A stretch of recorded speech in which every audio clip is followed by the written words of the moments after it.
Hello, I'm Radhima, a second year MSPP and DA student, and this project is all about exploring anomalies in LinkedIn job postings using regression and unsupervised learning techniques. Our goal was to uncover unrealistic postings and recommend ways for LinkedIn to improve their platform.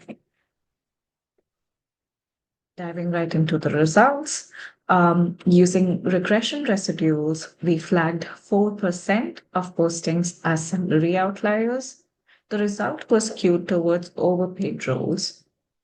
In contrast, DB scan, which is a clustering based technique, flagged 15% of postings at outliers.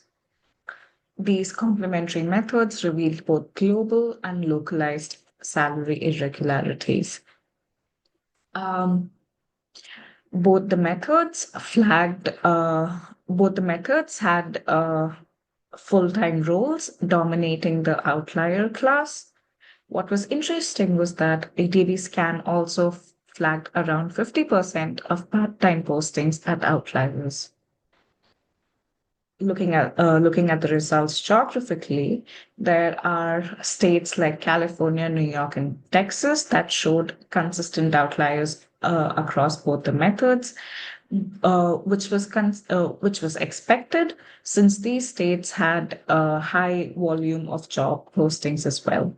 However, unlike regression, DB scan captured local anomalies in states like Georgia and Minnesota.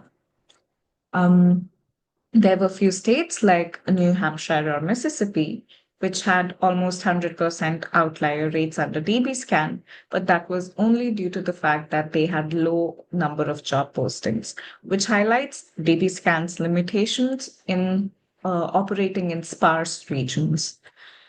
Um, but before we dive into the methodology, let's ask the question, why do we care about it? Why do we care about this problem statement? So, as someone who is actively searching for full time roles on LinkedIn, I repeatedly came across postings with salary information that did not seem credible. Unrealistic postings with salaries that are either too high or too low can mislead job seekers and reduce trust in the platform.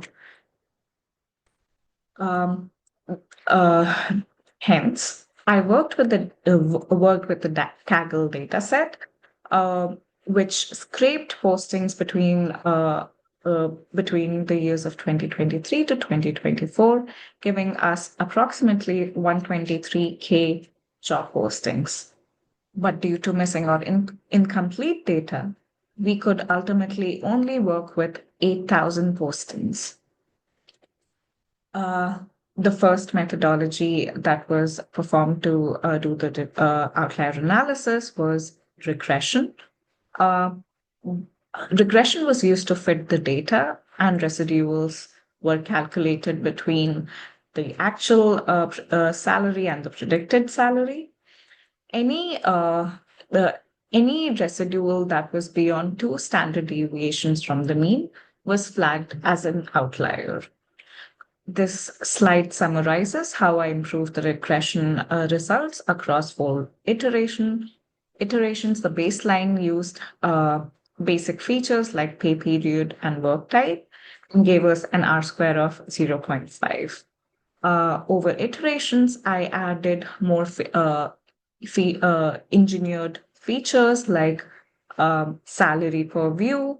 I cleaned up a couple of columns like state, and I applied techniques like transformation and normalization. Uh, how in my final iteration, used uh, uh, I used minimum salary as my Y target variable, and and a combination of engineered features and original features to give us a stronger model with R square of 0.65. What we see in the graph down below on the slide are how the acid residuals are dispersed across my data set, and we see that there's a skew towards postings being overpaid. The next technique that was applied was DB scan, which identifies clusters on the basis of density. So points in dense regions formed a normal observation set, whereas points in the sparse regions around these clusters were labeled as outliers. So what we see here are again three iterations of of the model. In the final iteration that gave me three clear clusters had transformed and normalized features and had some engineered features as well. So, in summary, we found that regression using in summary using regression, we marked around 4% of data points as outliers, which included both underpaid and overpaid roles. DB naturally flagged 15% of data points as outliers.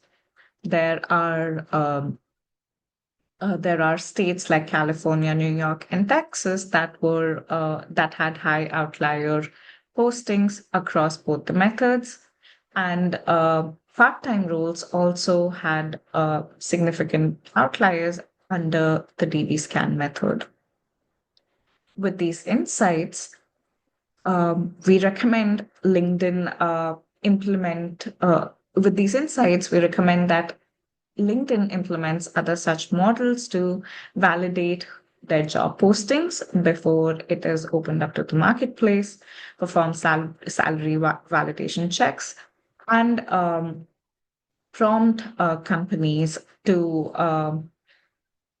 prompt companies towards more equitable job postings, more reliable job postings.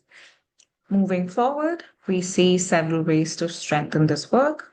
First and foremost, the models would uh, hu- I hypothesize the models would hugely benefit from incorporating job industry data since salary norms vary widely across sectors.